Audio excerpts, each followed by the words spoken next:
No moi. WhatsApp on kätevä viestien lähettämiseen ja siinä on myös helppo lähettää valokuvia ja videoita ja myöskin tietysti vastaanottaa niitä. Sain hyvän katsojakysymyksen, että no kuinka sitten saan siirrettyä sieltä WhatsAppista omalle tietokoneelle ne videot ja valokuvat. Katsotaan sitä heti intron jälkeen.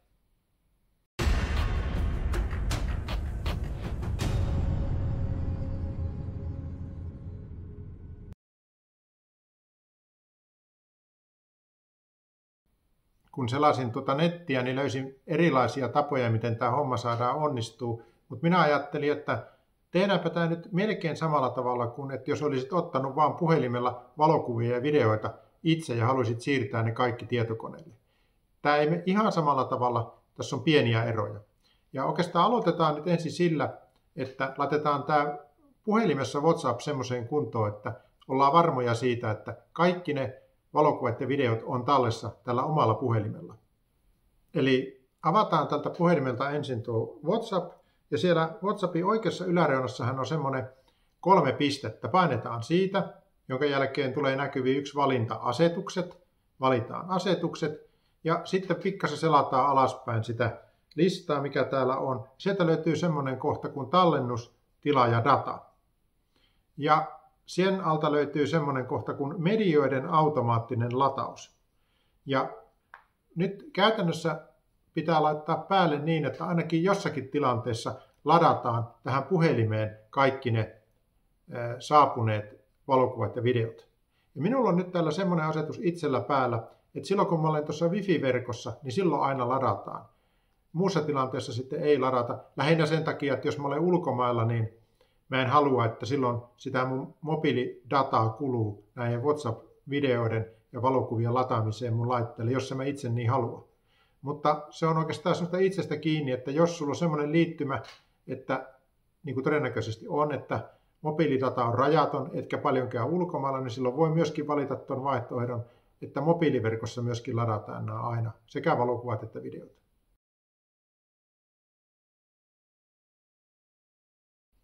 Sitten seuraava vaihe on se, että kytketään ihan piuhalla tämä puhelin kiinni tietokoneeseen. Eli tämä menee samalla lailla kuin jos siirrettäisiin tavallisia valokuvia. Eli otetaan vaikka tämä puhelimen mukana tullut latauskaapeli, tyrkätään toinen pää tänne puhelimen pohjan USB-liittimeen ja tämä toinen pää laitetaan sitten tietokoneeseen.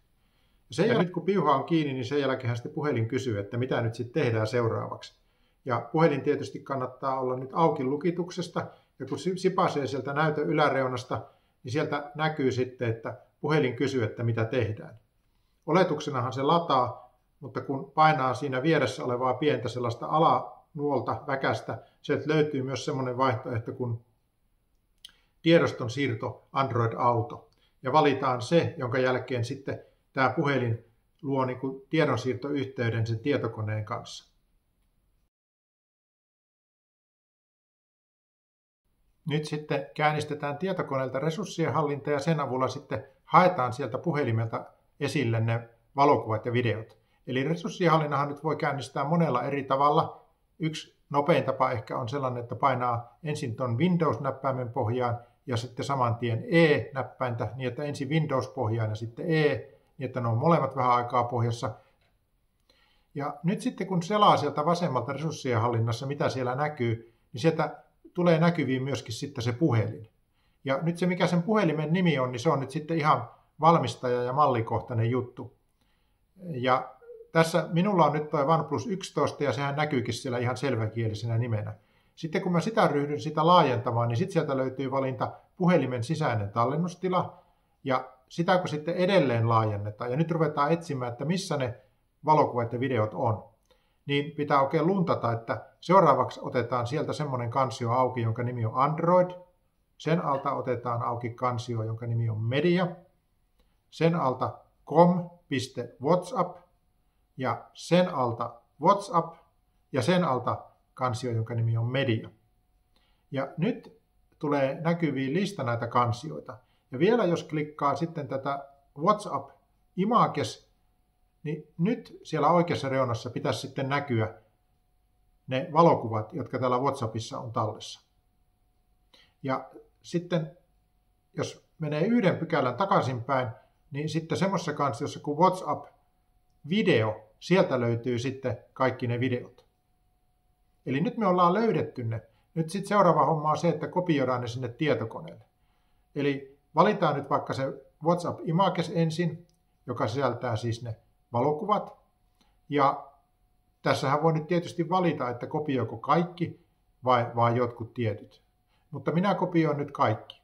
Tapahtuu ehkä helpoiten sillä tavalla, että painaa sitten Ctrl-näppäimen pohjaa eli CTRL-näppäimistössä ja sitten näpsäyttää A-kirjainta samalla kun tuo Ctrl-näppäin on pohjassa. Se tarkoittaa, että valitse kaikki, jolloin se valitsee kaikki siellä WhatsAppin kuvahakemistossa olevat valokuvat ja sen jälkeen voi sitten ottaa hiiren ja painaa hiiren pohjaan siellä oikealla puolella sen valinnan päällä ja sitten vaan vetää hiirellä sinne vasemmalle puolelle siihen kansioon, mihinkä siellä tietokoneella haluaa sitten niiden valokuvien menevän. Se saattaa kestää sitten joitakin sekunteja, kymmeniä sekuntia, jopa minuutteja, riippuen siitä, että minkä nopeuksinen se puhelin tietokone on ja kuinka paljon niitä valokuvia on.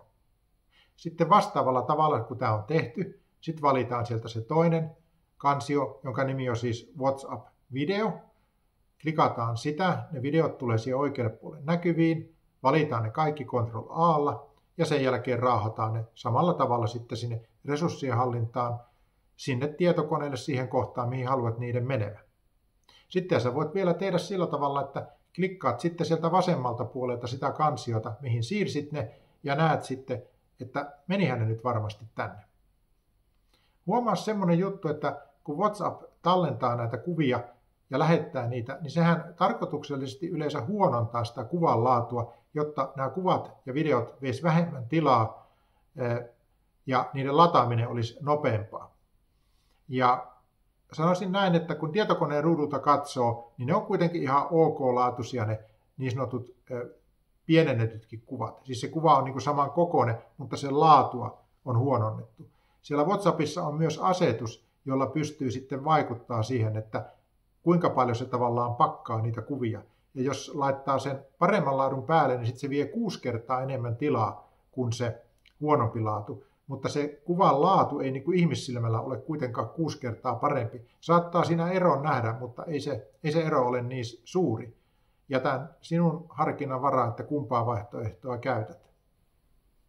Ja sitten kun tulee uusia viestejä, niin sittenhän tämä sama operaatio pitää aina tehdä uudelleen, katsoa, että mitäs kuvia ja videoita mä en ole vielä siirtänyt, ja siirtää ne sitten taas sinne tietokoneelle aika ajoin, jos haluaa pitää niitä siellä tallessa. Ja toivottavasti tämä video on ollut sinusta hyödyllinen. Jos tykkäät, niin pistä yläpeukkua. Ja jos et ole kanavaa tilannut ja haluat nähdä jatkossakin tämän tyyppisiä ohjevideoita, niin tilaa minun kanava. Se tapahtuu helposti, kun painat tuolla alhaalla olevaa tilaa-nappia. Ja mehän tavataan taas sitten seuraavalla videolla. Moikka moi!